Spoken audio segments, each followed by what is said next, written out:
Jai Guru, everyone. Thank you. Hello, welcome to the Autobiography of Yogi Line by Line podcast. We're now on chapter 16 and we're on the second part. Hello, welcome Chris and Lauren. Hello. Hi. Today we have no mic, but we have no microphone. No microphone. No Michael. We have Cian.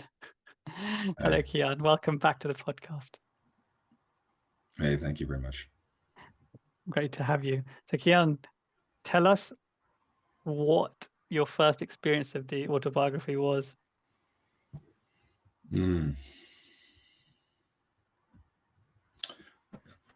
Remembering back, how much detail we want? Just first Brief. impressions. First Brief. impressions. Okay. Yeah. Brief. A while ago, one of the monks, maybe Brother Sevananda, was giving a talk, and he said the reason it was his his favorite book was because he felt like it was the soul journey of all of us. So I suppose that's what I felt when I first read the book. Oh, wow. Straight away. Wow. Impressive. And what is it? I suppose that probably hasn't changed. Is that your current experience of the book as well then? Yeah, deeper and deeper. Obviously, when I say experience, not like from already, having achieved self-realization, but what I had experienced, yes, so far, and then that deepens as well. And how many autobiographies have you given out? That's a good question. Probably at least 6.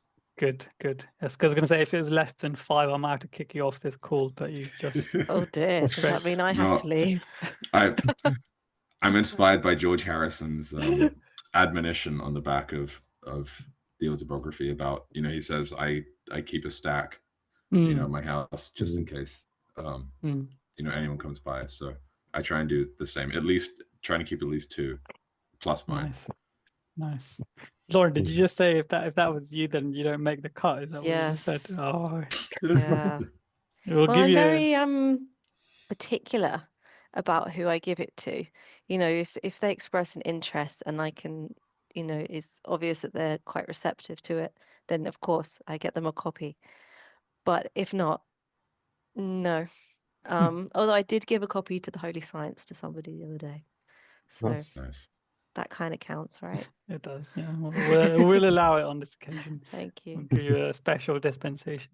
Chris, what's your magic number? I don't count, Craig. I've lost count now. Actually, it was quite nice. There was a lady Colombian lady I was talking to recently, and she immediately asked what type of yoga I do, and was inquiring about it.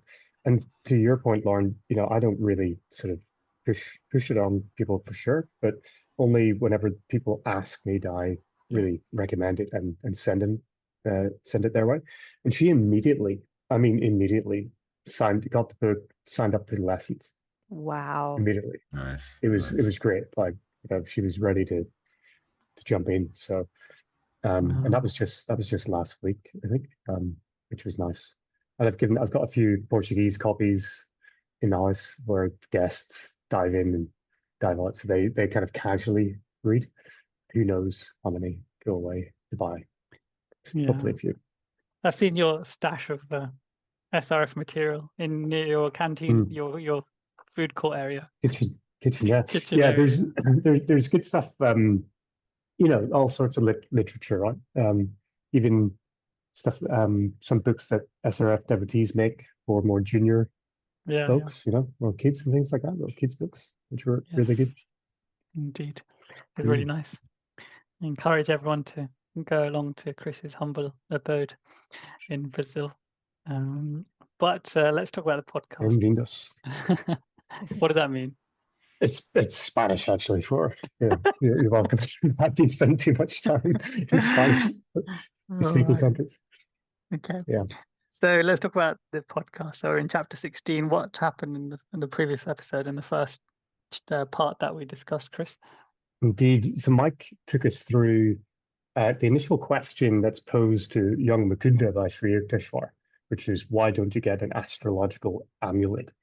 And We delved into a few different topics, but largely the topic of astrology. We looked at the definition. There's some really nice definitions and information in the beginning of this chapter to look at, in terms of astrology being the study of man's response to planetary stimuli, that the stars have no conscious benevolence or animosity, but they merely send forth positive and negative radiations. There's a couple of really nice readings from the Bhagavad Gita that we brought in.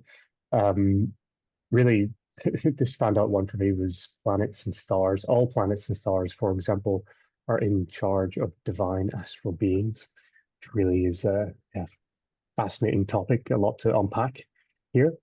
And in the beginning of this chapter, we see that Sri Yukteswar says that charlatans have brought the ancient stellar science to its present disrepute. So we talked about the importance of the depths of perception of the people who read, your astrological science. So, and finally, we looked at the Arabic numerals, so-called Arabic numerals, which actually originated in India, and that gives rise to the Western mathematics. So yeah, a good array of subjects already covered in the first part of this chapter. Thank you very much, Chris. And it continues really on a bit more detail about, the planets and their role in your destiny. The first line is that a child is born a very specific moment, a specific day, when the celestial rays are in mathematical precision with his or her individual karma, which is a really unique way of putting it. It couldn't be more scientific if it tried, could it? And I'm just looking at my horoscope, my natal chart, and it's a 10-page booklet. Would you believe? Where did you get that from? This is from my birth. So we're just discussing this in India. The culture is whenever a baby is born, they consult an astrologer, and the astrologer takes note of, if you look at what Sri Yukteswar said here, at the day and at the hour when the celestial rays are in mathematical harmony.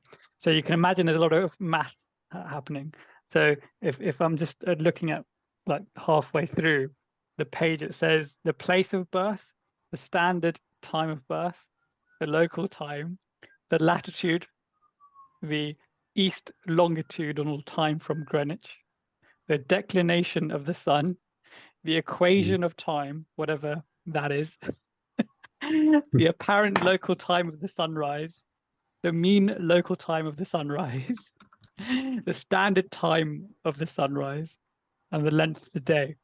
So if you don't have, this is obviously at the point that I was born, so if you don't have details sufficient to that, then an astrologer apparently can't be so precise. Obviously, we're not talking about someone like Sri Yukteswar here, who probably doesn't even need to, you can just look in your eyes and know your past, present, and future, right? But for an ordinary pundit, that is the kind of detail they would need to do your natal chart and project what your future is going to be, Chris.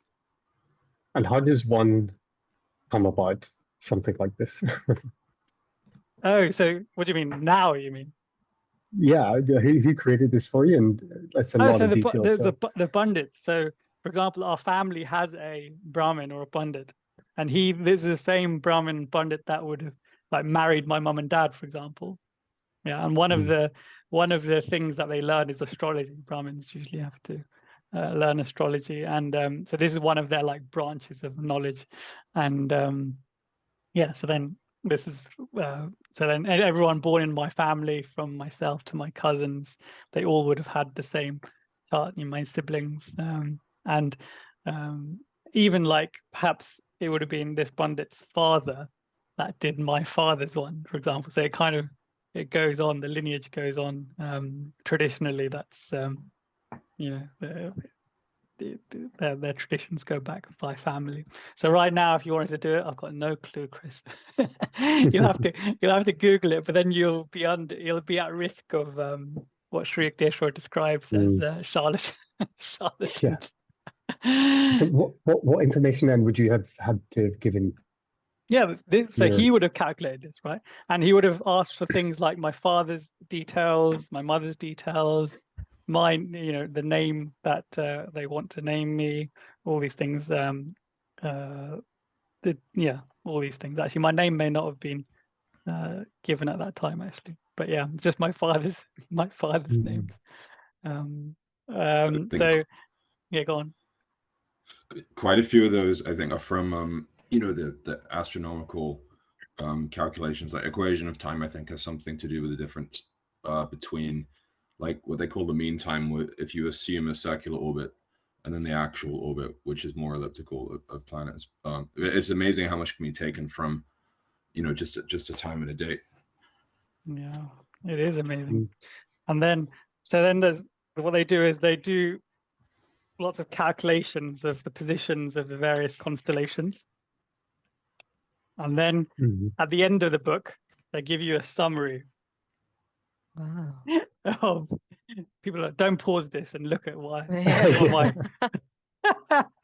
what my chart now. I'm just kidding. It says some pretty interesting stuff. I obviously won't bore you with all the details, but it basically describes the character of the child that's to be born and what his direction will be, what that child's introduction to the family and society, what influence it will have.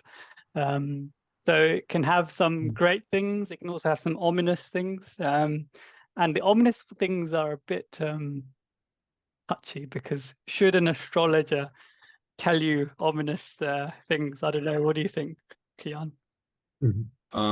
Well, so in the autobiography, Guruji gives the example of he'd have astrologers tell him, when his worst periods would be, among other things, and then he'd prove his willpower and do them anyway. Have you found anything with your horoscope that you've found, that you've tested, or you've done anything to a similar effect?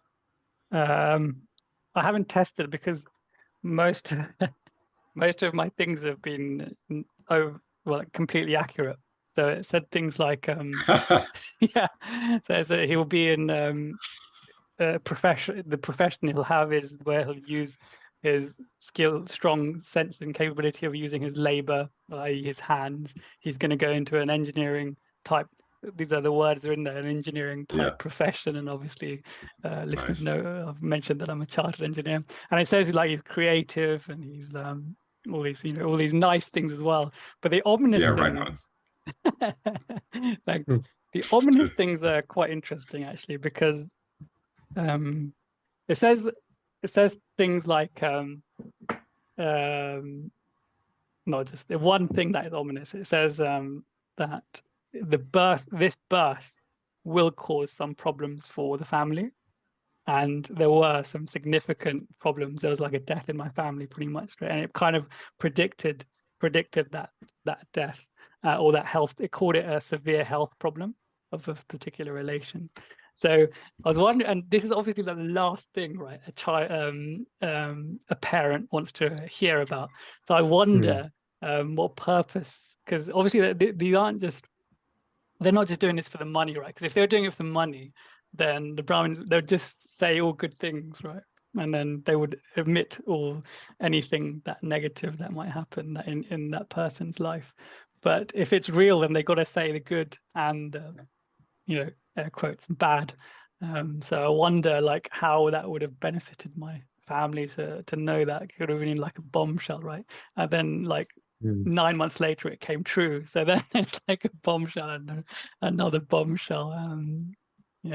I just go on, Cian. It may have been, I mean, literally it may have caused, or not caused, but there's that unrest. But maybe for that soul, that was, something of a catalyst or something to that effect. Yeah, I guess it's like the Matrix film where Neo goes in to see the Oracle, and the Oracle says, watch out, or don't worry about that. And he turns around and knocks over the jar and breaks the vase or something like this. And he said, well, what's really going to fry your noodle is, would you actually knocked it over if I hadn't said it? So yeah, I think it's a question. I probably would say the opposite might be true, where pundits might be more inclined to give negative reviews if they were charlatans trying to hustle people for money, because we're kind of hardwired to survive and we look out for threats and things like that. So generally, I would imagine that would be true.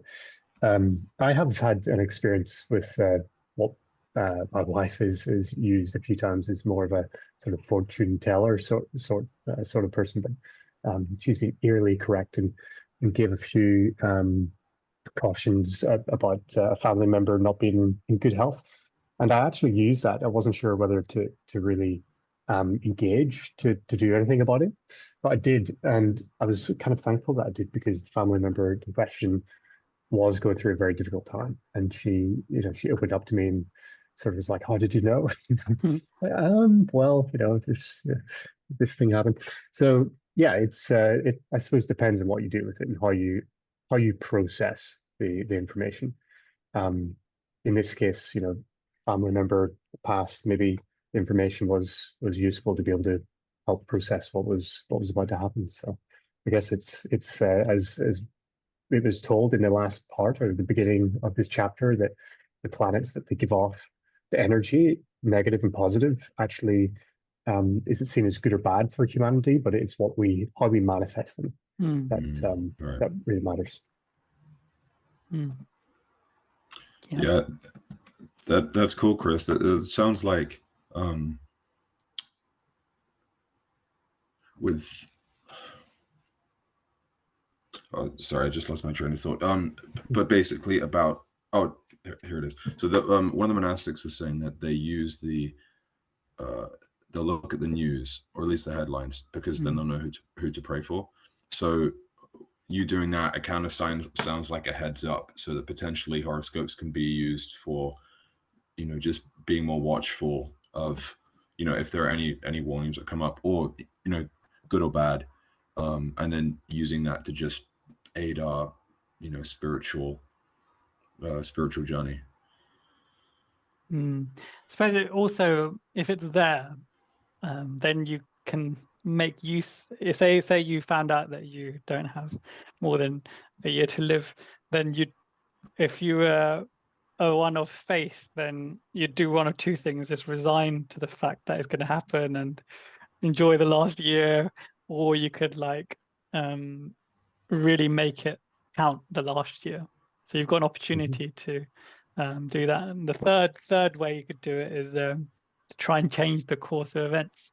But the second and third actually require active effort and not just a resignation of the fact. And that's what Guruji kind of says in this section of the autobiography. It's not that we should be, it's going to come a bit later, not that we should be slaves, but that we can act with a bit of insight and consciousness.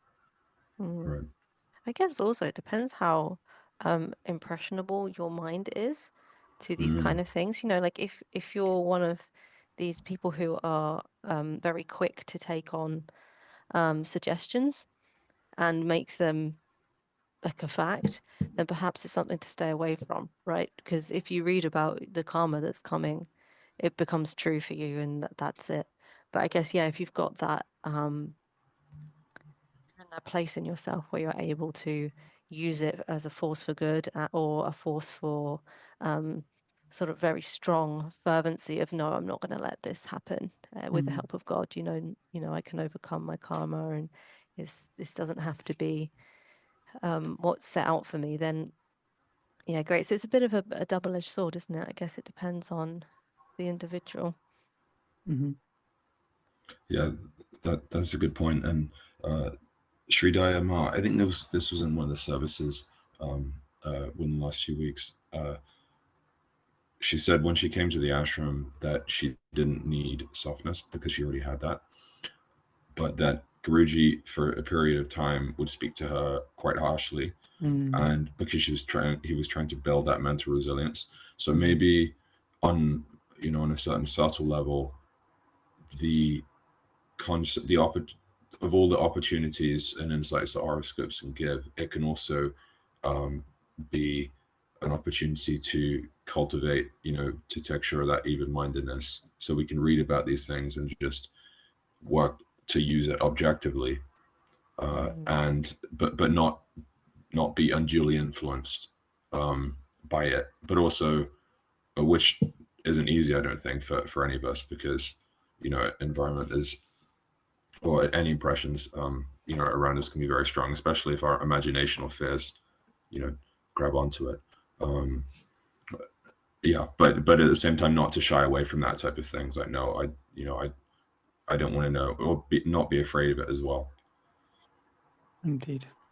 The next line here is that a horoscope is really complex as a projection, and that it exposes a past that you can't change, and a most likely set of outcomes for the future.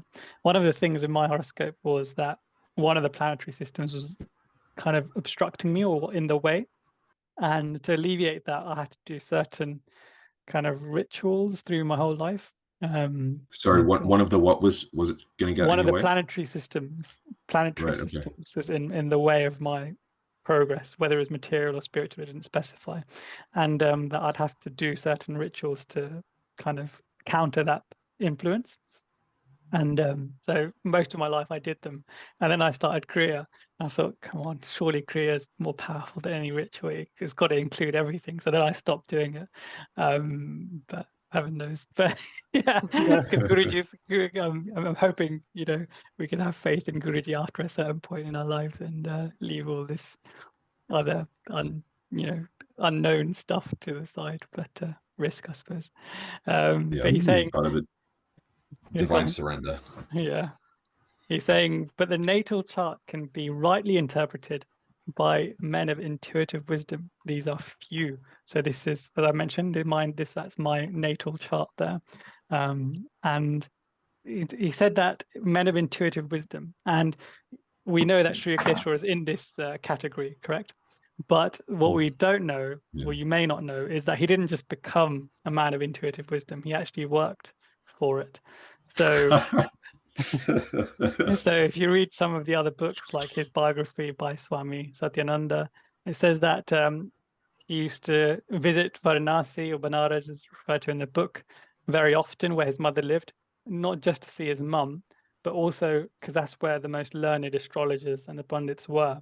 So he would, he'd learn some things and then go and consult with them, learn some more things, and it was like a cyclical process. So it wasn't just a case of, oh, I'm self-realized, I now know everything. It was, work for it, and self-realization obviously must come somewhere along the line as well.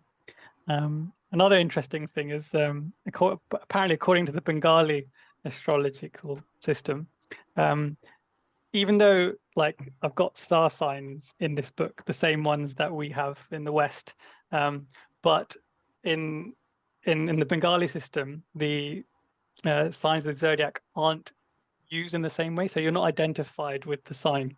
It's used for the calculations of the horoscopes and the natal charts and things like that. But you aren't, like, I'm not a Libra. I happen to be, in that constellation, but I'm not identified with it. And similarly, the rest of us. So it's quite different. So then you can't then do, that means you can't just look at a newspaper and say, oh yeah, this is my thing.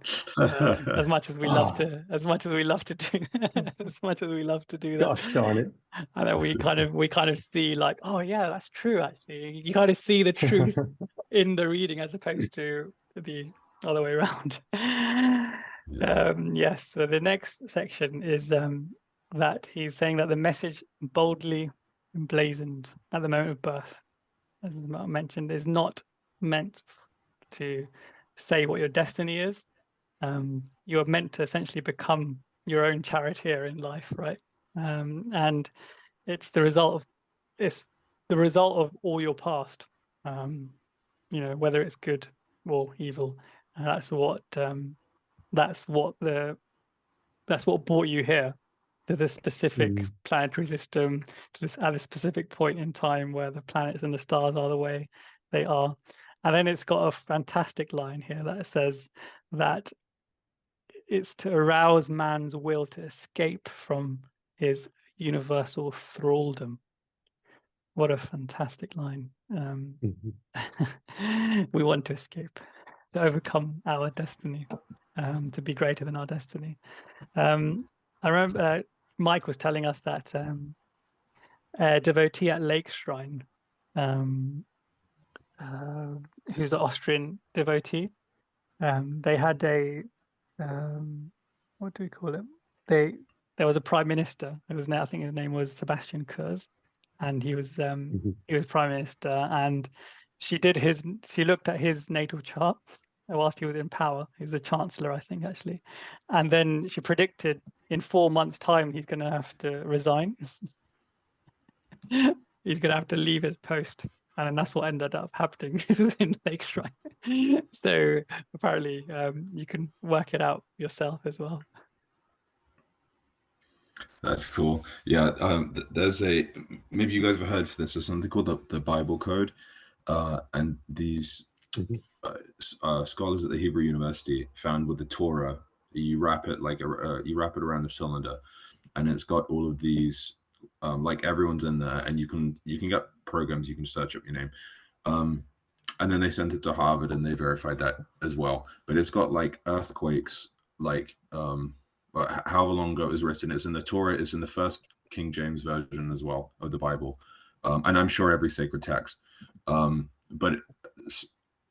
So it had earthquakes, thousands of years into advance, many different events, and you can also search for yourself. So you can find one of the guys, my friend who does a lot of this, he was saying that anything he's looked for that's happened, he's found. But they predicted that the Israeli prime minister in the last century would be assassinated at this time by this day, by this person, and they warned him in advance, and he said, no way, that's not going to happen. And then, sure enough, that's what happened. So it's interesting how it's encoded in the different ways, not only in the, in the classical like astrology sense, but then that's also encoded in the text and codes within the scriptures themselves. Indeed. That's fascinating. Ominous as well for that poor man.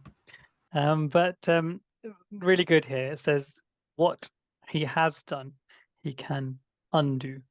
So that's what each of us, right? We're here and we've got a destined path that we've set up ourselves, but we can undo it. Very welcome concept for us, Lauren. I love this bit, and I think I loved it when I first read it too, because we're not a prisoner of our so-called fate, and no matter what the stars may be lining up for us, we still have a way to overcome that. And before I got on the path, I was very much like, there's more to this life, and there's so much we can overcome, and we don't have to just go with what's laid out for us. And then I think when I read this, it was like, oh yes, thank you. Yeah, it's true. And it's very inspiring, that no matter what's on the way, it doesn't have to come to pass, and that we do have some sort of say in it if we use our will, and also if we ask for help with divine aid, and we do our practices, we do our career, and we love God.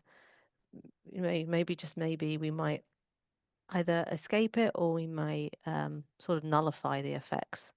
We kind of see later on Guruji still has to go through something, but it's not going to be as bad. So it's a comfort.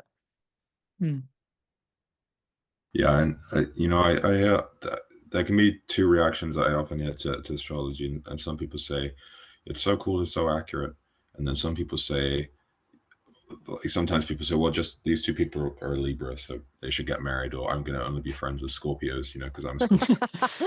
things like that, and so it seems like it's kind of like the divine rebel in everyone, and that's one of the reasons that this you know, that this section, this passage, I think comes across as so attractive.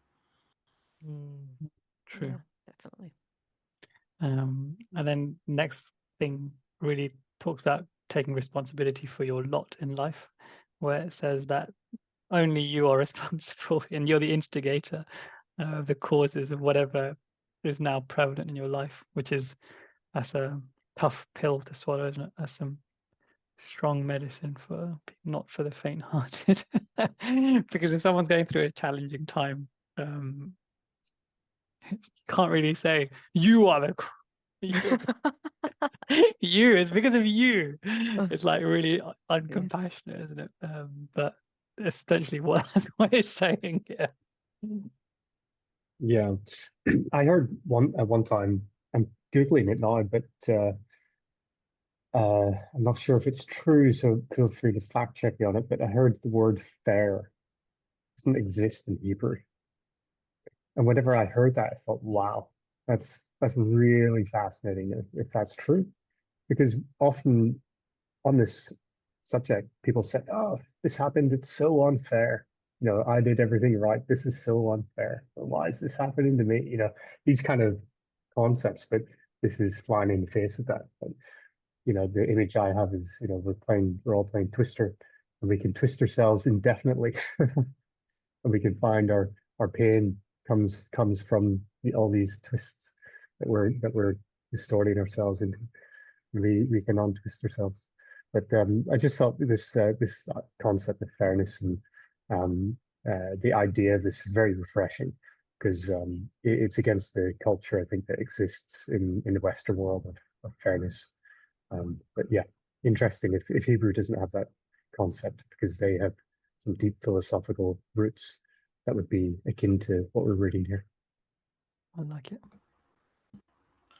Right. Yeah, I think is very encouraging and empowering, because on the one hand, it can, I think, to the ego, it can be very tempting to say these problems have nothing to do with me, that it's down to other people, and they're happening for reasons that are unreasonable, and I don't deserve this. But if we actually want to get, you know, to overcome and change ourselves, and not just, you know, ascribe, you know, whatever problems to some unseen and uncontrollable forces, then you know, saying that whatever situation we're in now is because of our actions and no one else's, well, then we can use our own actions and not rely on anyone else to, you know, achieve all the good that we want, and actually use our free will.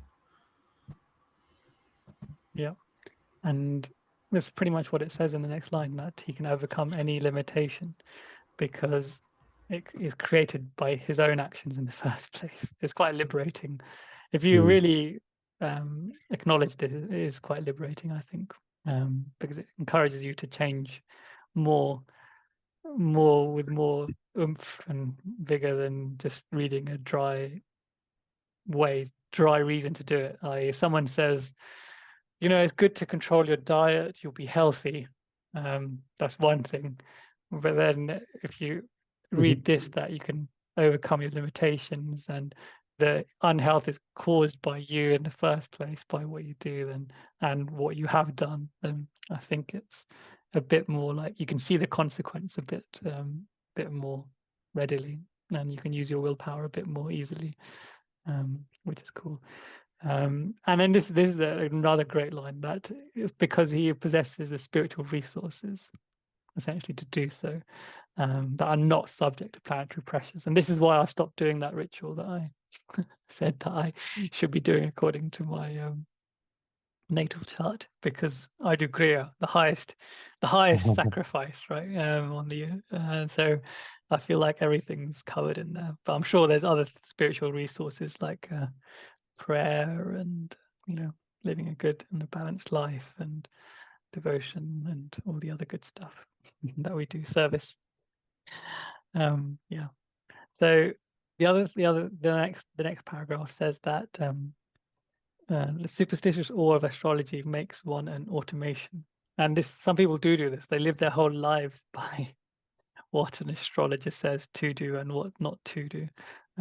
Everything from career choice, house, where to buy your house, life partner, all those kind of things. But I must say, we also, even if you're not a slave to it, we still do it for some reason. Like, for example, my wife and I, when we decided to get married, the first thing my in-laws and my parents did was to match. They asked for each other's versions of these, took that to independent pundit and said, do these two documents match? And thankfully they did. There was a good outcome. That's hilarious. so far. Yeah. If So you go on. Craig, you're in these circles, as it were. The pundits, the independent, would actually say they don't match. Is it to this day? You can very often seen, or yeah. So you'll see it. They'll say it in a bit softer tone. They'll say it with a bit of like with a bit of get out clause, saying like it'll be a challenging union, but with hard work they can make it work. Fair, Yeah. That's not positive, is it? Really? that management spiel. Yeah, but it's not as bad as this is not a good union. Yeah. We don't recommend it, because you could say that, couldn't you? And essentially means the same thing, but one's got like a hope. Yeah, one's recognizing the resources of the soul to be able to overcome that. That's true. Yeah. That's it. That's it. And then it's saying that it's saying the next line is being slavishly dependent on the mechanical guidance, which is what superstitious awe means. It's obviously very, very limiting, having that much of your life ruled by this stuff. And it would be fair enough if you had Sri Yukteswar advising you, but well, not many of us do, right, Cian? Yeah, and as well, if we're relying on that, I mean, we can use it to inform ourselves, but if we're depending on the point to, as Guruji says, it's slavish to the mechanical guidance, then we can test that ourselves like pretty easily. Is that giving us the freedom that we're looking for? And the likelihood is it will not be. We might be getting some benefit because we're trying to observe some of the astrological characteristics of our lives, but in terms of the soul liberation that we're looking for, it doesn't lie all in the mechanical. So I think it's useful, and I think that also that's why some people kind of rebel against it, particularly, or if they stuck by it just religiously, and it can, I mean, I think it can be natural for us to try and look for different ways to absolve ourselves of responsibility for making decisions. And I mean, even there's reflexology or other things, or dowsing. Sometimes people try and use different techniques, but none of it has that depth to really solve the problems, and I think just gives some superficial comfort, or maybe feeling of that, but it doesn't cover up the deeper longing for freedom and why we're trying to observe those rules. And next line speaks to that. It says the wise man defeats his planets, which is to say his past, by transferring your faith not to astrology and the planets, but to the God essentially within us and around us. And I found this a very good section from the Second Coming of Christ, which speaks to this, us having a choice to defeat our gremlins, our demons. And this is from Discourse 72, and it's about the Last Supper and Judas, essentially saying only you can save yourself, and listening to God essentially, and listening to Christ as Judas did not do on this occasion. Lauren, do you want to start? Jesus distinctly told Judas that he was going to betray him. Judas, by the exercise of free will and prayer, could have freed himself from that karmic compulsion to succumb to evil. Jesus did not mention the betrayal to torment Judas, nor to provide him with a justification of inevitability, but to warn him against the treachery that his karma was fermenting within him. Through his omniscient knowledge, Jesus scanned the inner nature of Judas and his karma of past incarnations, and thus lovingly gave Judas a chance to change his malevolent karmic pattern. Jesus said, "Woe to that man by whom the Son of Man is betrayed. Good were it for that man if he had never been born. Jesus thereby told Judas that he would reap untold misery by choosing to betray him. But Judas was so intoxicated with the delusion of his own preconceived ambitions that he ignored the opportunity to save himself from evil and went ahead with the work of betrayal. It is clearly written in this drama of events that man is the architect of his own destiny. He is free to act as he pleases, for good or ill. No matter the greatness of a master, he cannot influence the God-given free will of an individual in order to save him, unless that individual wishes to use his free will to help save himself. The Guru is constrained to disavow responsibility for any disciple who places himself outside the aura of the Guru's grace, until through repentance and reformation, sometimes requiring many lifetimes, the disciple demonstrates his readiness to rejoin the Master's liberating presence. When one's delusion-empowered ego becomes one's Guru, even God himself cannot force open any door of receptivity to truth and divine guidance in a fallen disciple. There you have it. Thank you very much, Cian. Beautifully read, the three of you. But yeah, so Judas could also have saved himself and his destiny from his destiny. But then we wouldn't have this one wonderful example, I suppose.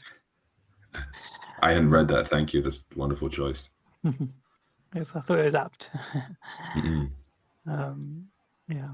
So, and then it says, the more that man realizes that he is, one with spirit, one with Christ, the less he is dominated by matter and essentially the planets and his destiny. And it says, the soul is ever free. It is deathless because birthless. It cannot be regimented by stars.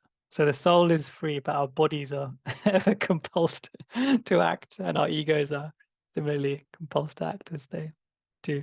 And of course, Mukunda, later in this chapter, we find that he avoids marriage that was, presaged in his horoscope and his natal chart as well. And he had deep and profound faith. So I really like that. Guruji showed us that we can overcome our Judas nature. Cian?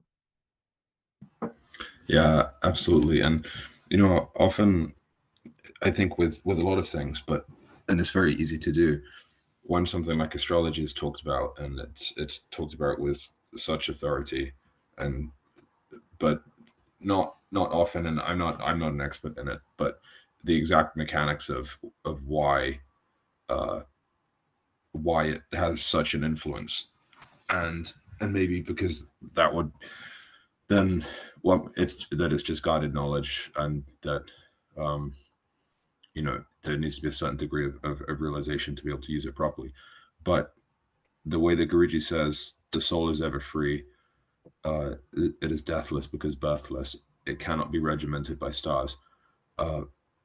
That last line, and it cannot be regimented by stars, I don't hear the opposite being said often. Like we are to be regimented by stars, or or the specific reasons given. But Guruji goes, right to the heart of the matter, makes it, completely just very rational and matter of fact. And then of course we can test what he says with the techniques. But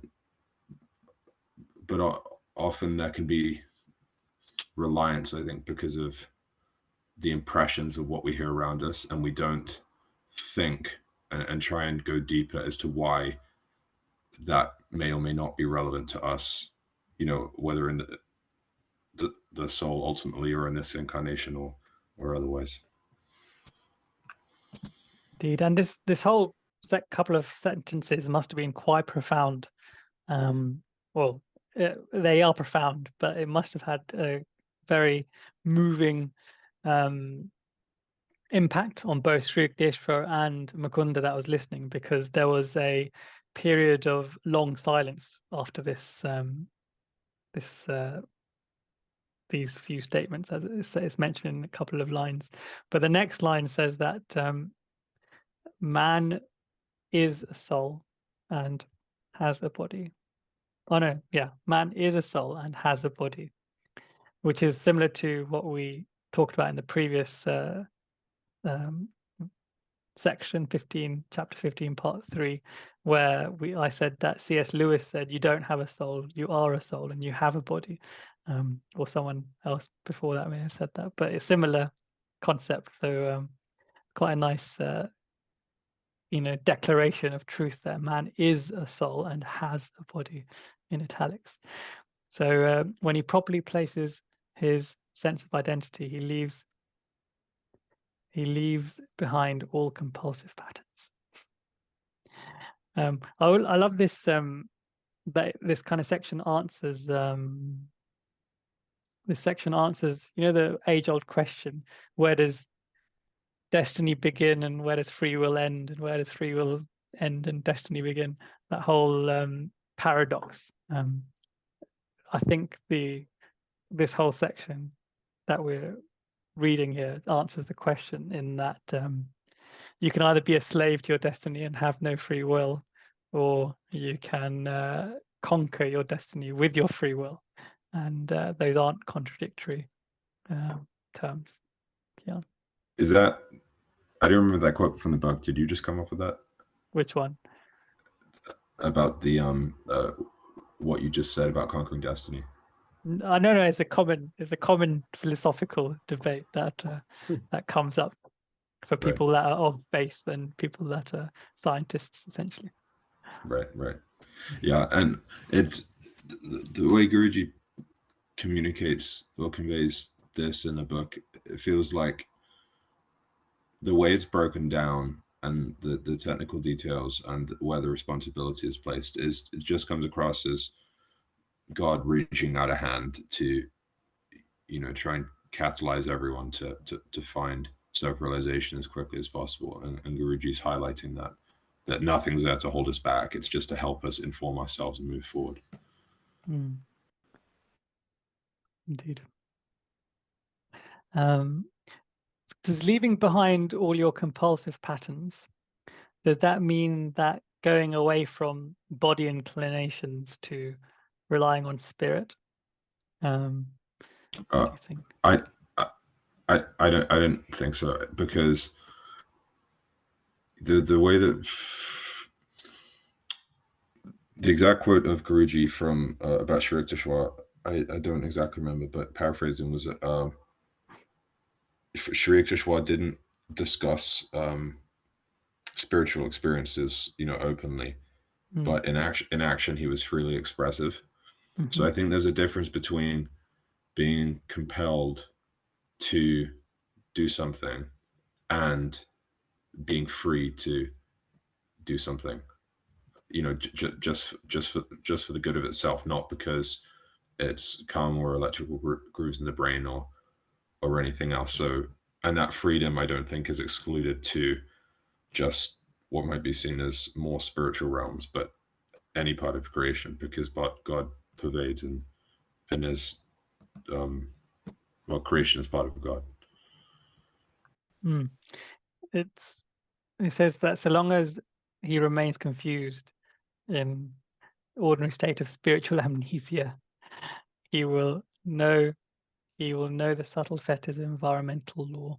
So as long as we're confused, we'll be bound by environmental law, which makes sense. But it's a complex set of wording. Whenever I think about this and how it sort of translates into our everyday life, we've probably all been in a position where if we haven't been thinking about it ourselves, we've seen it in others, this compulsiveness.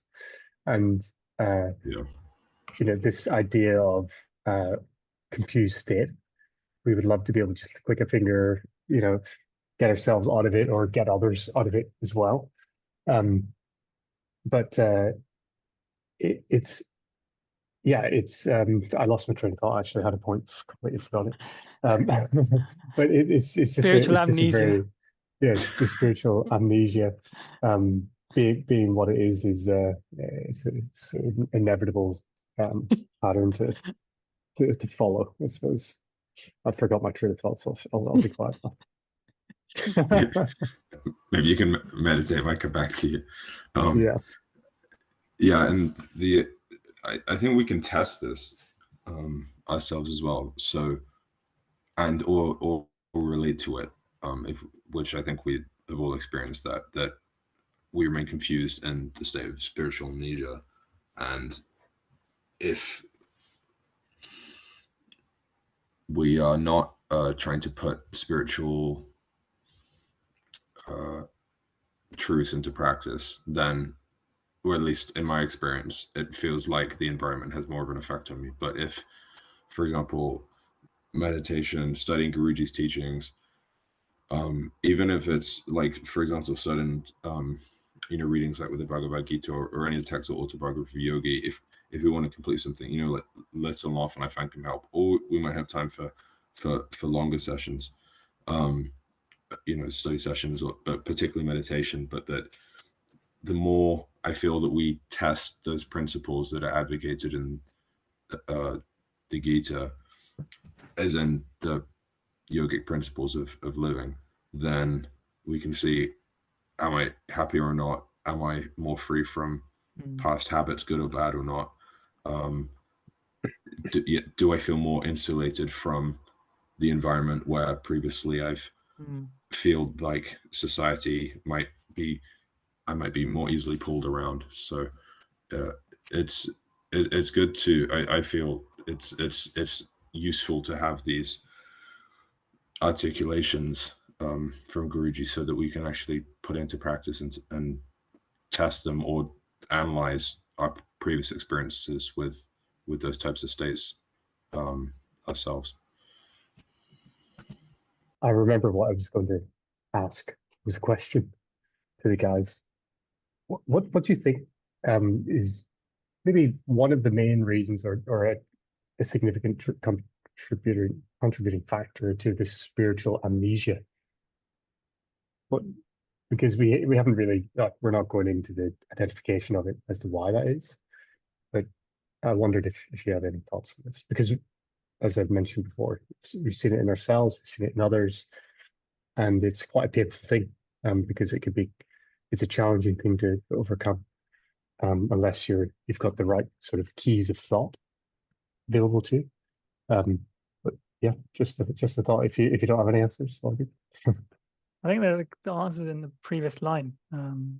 Says when he places his sense of identity, when he properly places his sense of identity, he leaves behind all compulsive patterns. So it's where we place our sense of identity, I think. What do you think, Lauren? I think so too.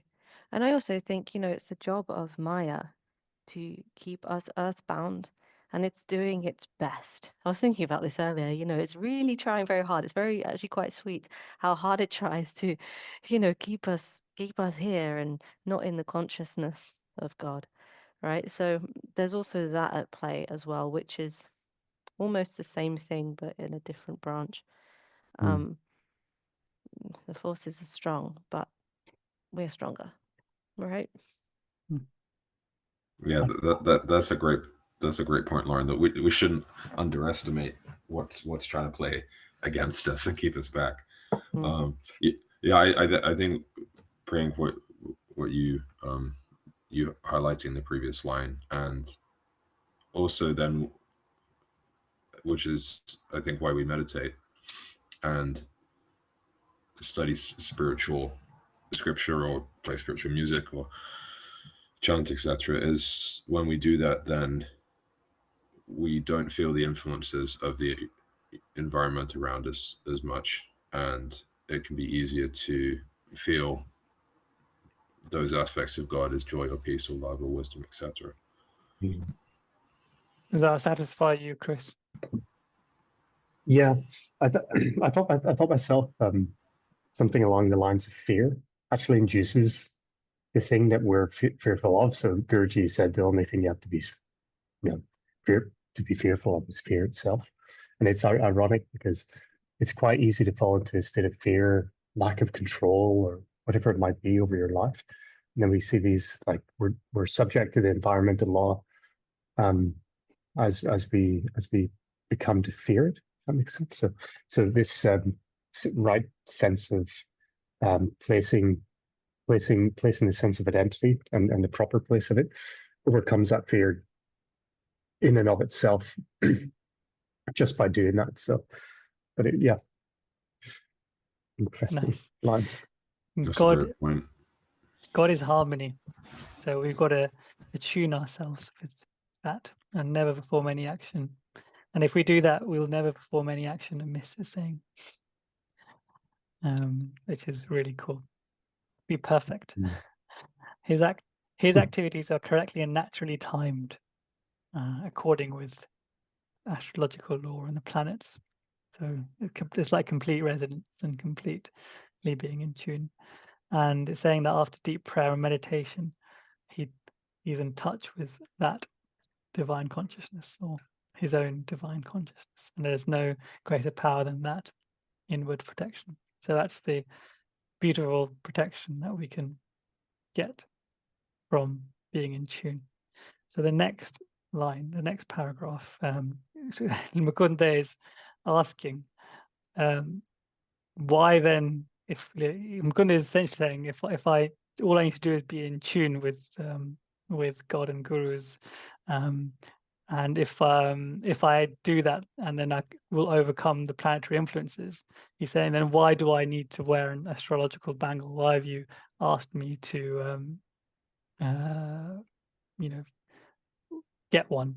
And then there's a flooring line. He said that after a long silence. So all the previous, as I mentioned earlier, all those previous, couple of paragraphs, they must have been quite profound, because there was a long silence that ensued. And that whenever there's silence in the autobiography of Yogi, something pretty profound profound has happened, doesn't it? And with the depth of philosophy that's being discussed, you can certainly test to that, can't you? Mukunda kind of inquires from Sri Yukteswar, because all these thoughts apparently were very new to him, which is intriguing. I was wondering, how do you guys respond to knowledge that's very new to you? I remember in the autobiography of Yogi, and more so in the lessons, actually, there's often lots of new and profound knowledge. Whenever I get to that, I keep having to reread it. Like if I go to the next line, my mind is still on the line that I've just read, that I got, is new and I haven't really grasped. It's not really in my experience, and then I get stuck. I get completely and utterly stuck on that line. How do you guys deal with new and profound knowledge? Yeah, I love all the gems that are in the teachings.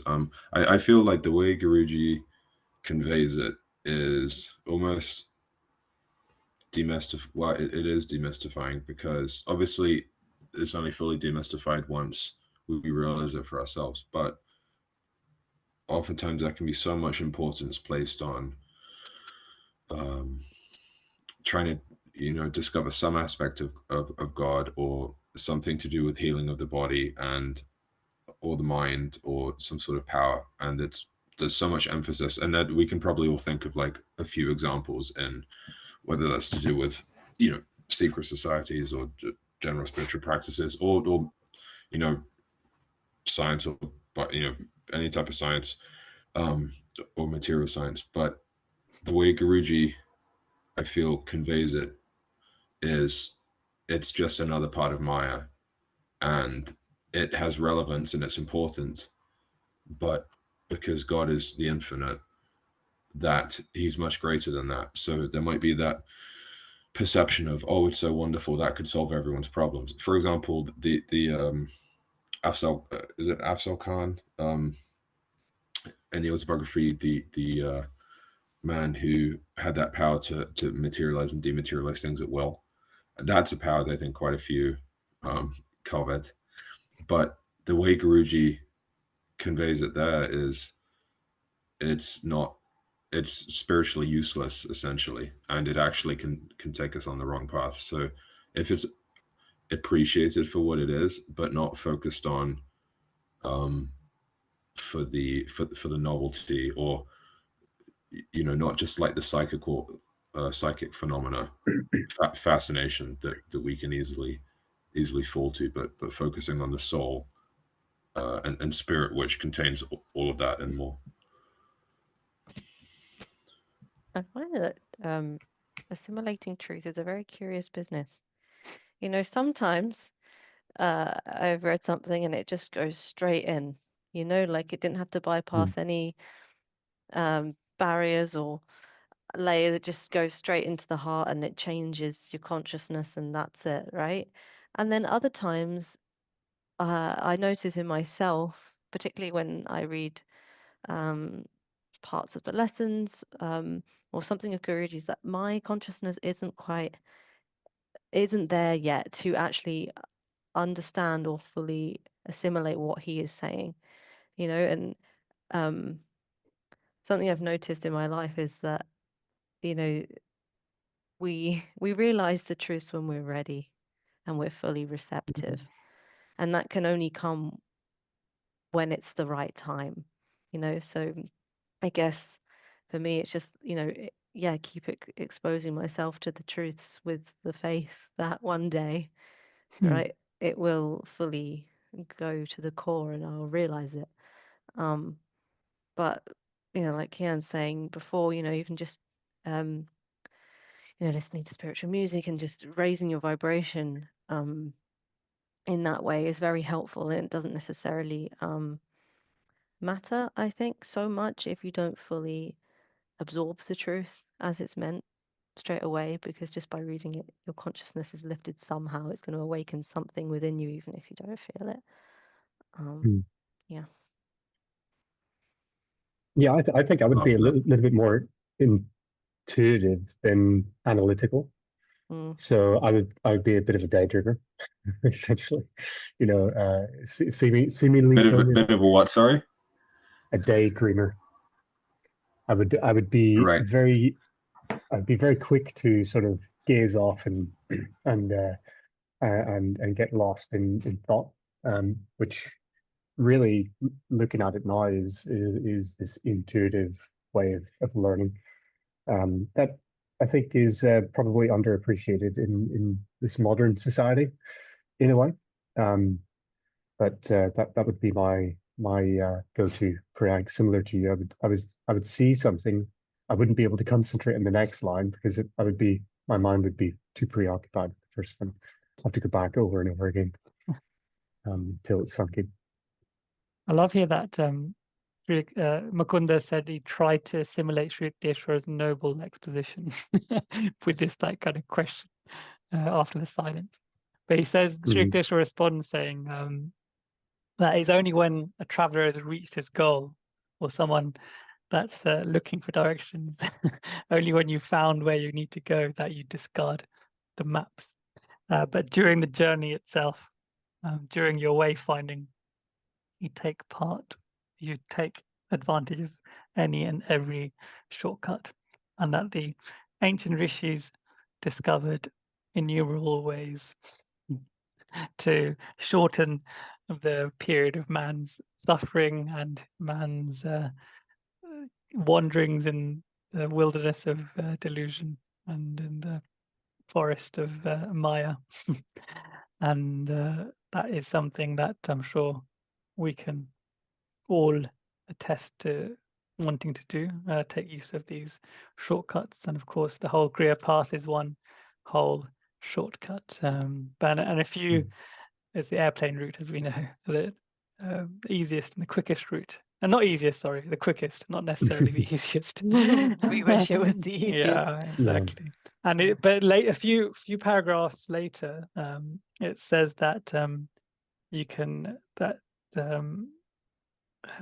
the other ways are also like through prayer, through willpower, and through association of saints as well, that you can also essentially make use of these shortcuts, and that these mechanical features in the law of karma can be adjusted by the fingers of wisdom, which is quite an interesting paradigm. Cian? Yeah, who's not interested in that? And the assimilation of truth and repeated spiritual study as well is I think there's a reason Guruji emphasizes it so much, because as you guys were saying, that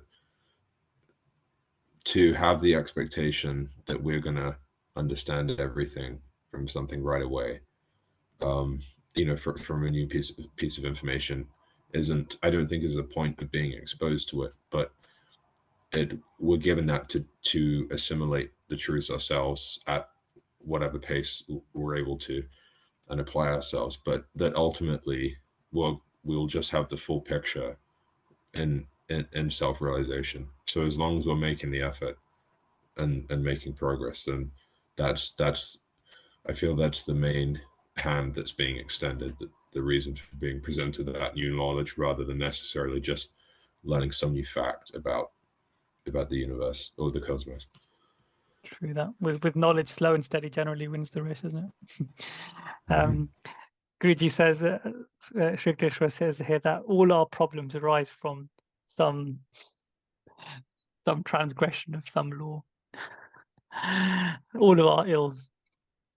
And the scriptures say that we have to satisfy these laws, and that we can't discredit the divine omnipotence. So Guruji said, I think that means is that God can intervene at any stage, intercede, if our faith is strong enough, I suppose, and we can live in that grace, be around the comforting arms of Guruji's protection. So Sri Yukteswar was saying that a wonderful prayer here. He's saying that trust, Lord, I trust in thee and know that thou canst help me, but I too will do my best to undo any wrong that I have done. And this is a great prayer for anyone that's in repentance mode or suffering doubt. I'll repeat it. Lord, I trust in thee and know thou canst help me, but I too will do my best to undo any wrong I have done. Remember from this year's convocation, doubt has no place in the spiritual path. So this prayer is a good one for those who are have doubt, are plagued by doubt. So the next paragraph, as I said, the other ways of connecting is by yoga meditation and by consultation with the saints, which is very interesting because that brings some interesting paradigms there. What could that mean? On the face value, it just means that speaking to God and Guru is right. But Lauren, I found and God talks with Arjuna, chapter 3, verse 11, something interesting. So first is the verse, and then the Guruji's description. Do you want to read it, Lauren? With this yajna, meditate on the devas, and may those devas think of thee. Thus communing with one another, thou shalt receive the supreme good. The Hindu masters of ancient times knew the art of worshipping with special fire ceremonies and vibratory chants by which they could invoke the manifestation of the angels of God. Correspondingly, a literal interpretation of this stanza is that through fire oblations and chants, properly performed, one should invoke and pay honor to the astral deities, superior to man in the order of evolution, who through the divine laws of nature carry on the cosmic functions. Thus, man will create good karma that will free his life from the hazards of sudden fruition of effects from unseen evil causes set in motion by him in the past. Very mystical. Mm. And I encourage you to read the rest of that verse, chapter 3, verse 11. And the other ways are also by use of an astrological bangle. He's saying that the adverse effects of past wrongs can be minimized or nullified.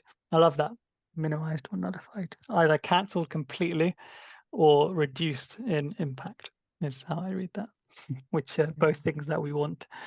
And it's saying that just as house is usually every socket has an earth and that earth is connected to the ground, so it absorbs not only shocks of lightning, but also if you have a malfunction with your electronic kettle, then you won't get electrocuted. The electricity will go to earth, and it's all very good.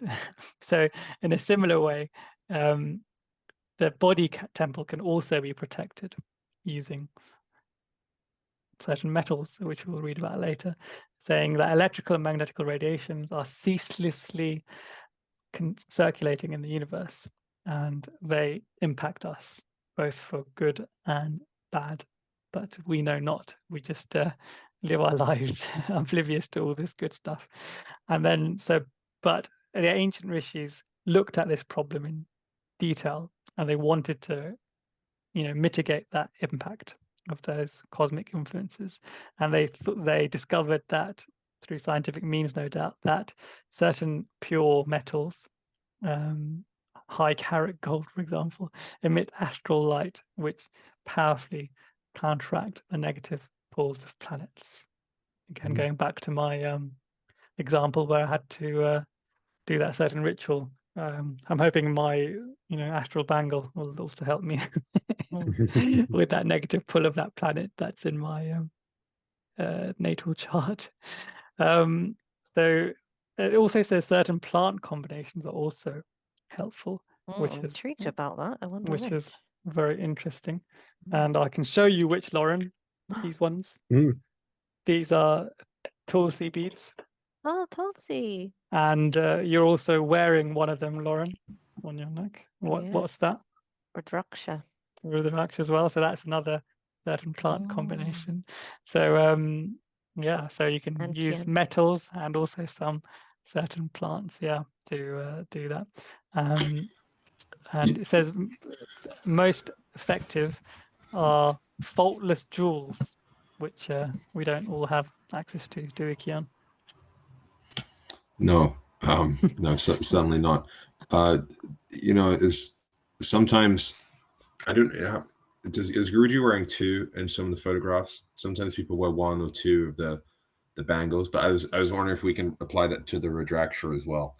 If one in each wrist, one around the neck. I've seen people wear multiple, thick ones, thin ones, only on really? on the head, around the hair. Lots. I've seen infinite variations. Yeah, but it says plant combinations, so that suggests that you need more than one of the plant, one type, perhaps. It's all very intriguing stuff. Yeah. So the practical preventative uses of astrology are seldom studied, which is quite sad, isn't it, outside India? And one little known fact is that the proper jewels, metals, and plants preparation, as Lauren said, are valueless unless the required weight is there, i.e. they're made with precision in the exact ratio that's required. And we have to wear it close to our skin, touching our skin, essentially. And when you get if you get an astral bangle that SRF gives, they're left, the mother sent to provide them, and they obviously have a special contractor that makes it for them with that secret recipe that only SRF know about, because they're the only ones that do it. You'll see that other places do offer them, but they won't know the ratios that Sri Yukteswar would have given to your Guruji, Paramahansa Yogananda. So you have to be careful with where you buy, even though you can get them in multiple places. And they say that in the when you buy it, the nuns told me that they don't collect it straight away after it's been bought. We leave it in Guruji's room for a short while to absorb some of those good vibes and good energies. And if you want to get it from US, I don't believe they post it, because it'll be insanely expensive to insure, because it's, I'll say, pure gold, 24 karat gold is at the maximum, silver and copper, so it's quite expensive. When I bought it, it was like $1,700. That was like 12 years ago. It's probably, it's over 2,000 now. There you go, nearly double that, I believe. Good investment though. If you can afford we it. can. If you can call it investment. Yeah, so that's really nice. And they also send it with some flowers sometimes, which is quite nice. So they also send you like a little guide as to how to care for it. And as Cian said, sometimes Guruji, you've seen him wearing it above the elbow, on the arm, sometimes on the wrist. But the point is, it has to be on the skin, and it shouldn't be tight. It should be loose, and it's quite nice. And you shouldn't have to keep readjusting it. For example, when you're flexing your biceps, it shouldn't go out and then you pushing it in. I'm sure that's a big problem for you, Cian, with all your athletics that you do. That's very funny. No, I don't have one as well, but I was wondering about that with the elbows and the versus the wrist. What's the difference? Because oftentimes, so some of the nuns I see will be wearing them around the elbows. You know, Guruji's wearing them around the elbows. So is there a difference? Do you know if there's a difference? No clue. I'll ask Sri Yukteswar and come back to you. I think I can't profess to know anything about this, but I think it's to do with it being worn close to the skin. And if you have a very small wrist, it's quite perhaps quite difficult to put the bracelet around as much as it would need to go to be fully here on the wrist. So if you have it up your arm, it's bigger, so it would require less movement of the bangle. It's more protected on the arm as well, because this I'm constantly scratching it and doing all that stuff. Right. Okay. Yeah, because I was wondering about Guruji's. Well, maybe that covers it with Guruji. I think had pretty. Doesn't look like it. He had small wrist, but maybe it was for the protection or something else. That's true. But thank you for this point. So I hadn't heard either of them about the. Yeah, it's one size fits all. So if you've got a huge arm, it might not go all the way around your arm, Cian. It's not that big. Or if you have a really small one, Lauren would be like 5 times round. I would have to have it up here. You can wear it on your neck, maybe. So, and interestingly, off 9 out of 10 times when I go on a flight, the security, it goes through. Yeah. So apparently it doesn't detect this as metal. It's really strange. So that's awesome. And then the one time that it does happen, they're like, "You're gonna have to take that off." I was like, "No, I'm not taking this off." They're like, "No, so you're gonna have to." I was like, "No, this physically can't. It's gonna break." And then they usually yield. I haven't yet had to take it off, which is cool. It's good. So advice. there you go. See your hints and tricks that you'll get nowhere else, people and listeners. And then care for it. You don't have to. You can just. There's no special wash like polish that you want to do, because that will take away some of the material, and you don't want that. As I say, it's got to be completely precise. So use like a very gentle soap if you're going to wash it with a very light brush. And some people do offer repairs, but if it is broken, then it's tough, because SRF don't do that repair service. So that's a tough life. So Lauren and I are wearing Rudraksh, I believe. So that's a plant combination. But the thing that isn't mentioned here, and the science, is that it it kind of provides we call it a kavach, a shield, like just as Guruji mentioned here, like mitigates, minimizes and or nullifies. So a shield would either absorb a blow or make the blow not as bad. And this is the same thing that all these tools that we're using, like the astral bangle or the rudraksh or the tulsi or other things that you apply to your skin do. They impact and they reduce the influence of negative forces. And for example, if you're in the wrong place at the wrong time, it might help you. If you're very sensitive to environments and people, then it may help you absorb that influence. Apparently, it's also good for people that their energy is quite fluid and they need like stabilizing. For example, if you sleep in different places often, then it's really tough for you to like hone your energies, and these little tools help you do that. It creates a cocoon for yourself to essentially help you in that process. But sadhus is particularly useful for renunciants, because that's a rule for them. One of the things they commit to traditionally, a renunciant, a sannyasi, is to never sleep in the same place twice. So they're always on the move. So attachment can never arise, and hence these little tools, not little, quite important tools, aren't they? Are quite there. The most Sri Yukteswar says that jewels, he said, right, the best one is faultless jewels, he says here, right? Proper jewels. And he used to wear something called a navaratna, and I'll put a link to that on our description.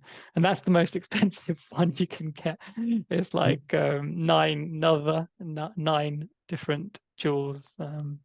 It's like very, very, it's like $25,000 or something. It's really expensive. So really rare jewels and things like that. But Sri Yukteswar used to wear one. So you can see some pictures of him online and videos of him with it on. And quite interestingly, after Sri Yukteswar left his body, Mahasamadhi, Paramahansa Yogananda was actually on, in the vicinity, right? He came back from the Kumbh Mela. Was it the Kumbh Mela? Where was he gone? He came back from wherever he was to, attend to his funeral, cremation, and no, not cremation, just funeral burial. And whilst he was in his, whilst the body was still there before burial, people used to come and take darshan of his physical form before he was buried in Puri. But Paramahansa Yogananda asked Richard Wright to just don't leave Sri Yukteswar's body, just not even for a second. But Richard Wright, whilst Paramahansa Yogananda had to go do something, but Richard Wright got distracted for 2 minutes or something, and by the time he'd come back, Sri Yukteswar's Navaratna had gone. So if it had been someone who took it, or if Sri Yukteswar himself, said, no, we don't want all our SRF devotees around the world knowing the exact precise formula for a Navaratna, we don't know. But that's the story. You can find that story in Swami Satyananda's book, a biography of Hari Mahashaya. But I dare say, if we did have the exact form, because you can buy these things, but do you know what you're getting? And he's spending that much money, and Sri Yukteswar says it has to be precise for it to be effective, right? So I personally wouldn't, even if I could afford it, which I can't, unfortunately, unless I remortgage this old tiring place. And Lauren can test to how many cracks in the walls there are, and Cian as well, and Chris as well. I have to say, I'm normally quite observant about things, but no, I was enjoying the spiritual look right vibrations. there. There's no wallpaper right there. Oh yeah. I've got a lot to do in this house. Anyway, It was just that's prayer. love I'm not- and divine hosting shining through the crack springs. So we didn't take it. We didn't take it in notice. True. True. Chris, you were sleeping just here, weren't you? I mean, months I ago. was criticizing the state of the house when I was there, so I'm kidding. No, Very good. it was in the background. Frank, your hospitality was at the forefront. Too sweet to all of you. So, Chris, tell us what's happening. No, Lauren, tell us what's happening next week. So next week Next episode. Oh yes, next episode. Yeah, definitely not next week. We are finding out a little bit more about how important this bangle really is going to be. And Sri Yukteswar shares a prediction with Mukunda, and an ill fate is about to occur, and we see the fruition of that prediction come to pass, and how the bangle aids in that. And really the overall message of that section is, God being the doer as well. So I'm looking forward to delving into that next time. Very good. Thank you very much, Lauren and Chris. Cian, any final thoughts? On what we've just gone over? Anything. Yeah, well, Chris, when Chris said about fear, and Guruji saying that the only thing to fear is fear itself, standing in our way. And in the Bhagavad Gita, fearlessness is the first quality listed. So I think that's just, again, it's our own state. And if we launch forward into spiritual ambitions, and including work in the world, with that courage, then that I feel that gives us the natural propulsion and enthusiasm, and that's allows us to do our best. So I really appreciated that point, Chris, about fear and fearlessness. Lauren, you have to affirm danger and I were born together, and I am more dangerous than danger. Danger and I were born together, and I am more dangerous than danger. If you'd said that, Lauren, Cian, would you be afraid of young Lauren? No, that's the whole point. We were all born together with danger. She's more dangerous than danger, Cian. What's wrong with you? We're all more dangerous than danger. And on that note, thank you very much, everyone. Thank you, listeners. Thank you, viewers. We shall see you next time. Jai Guru, everyone. Thank you, Jai Guru.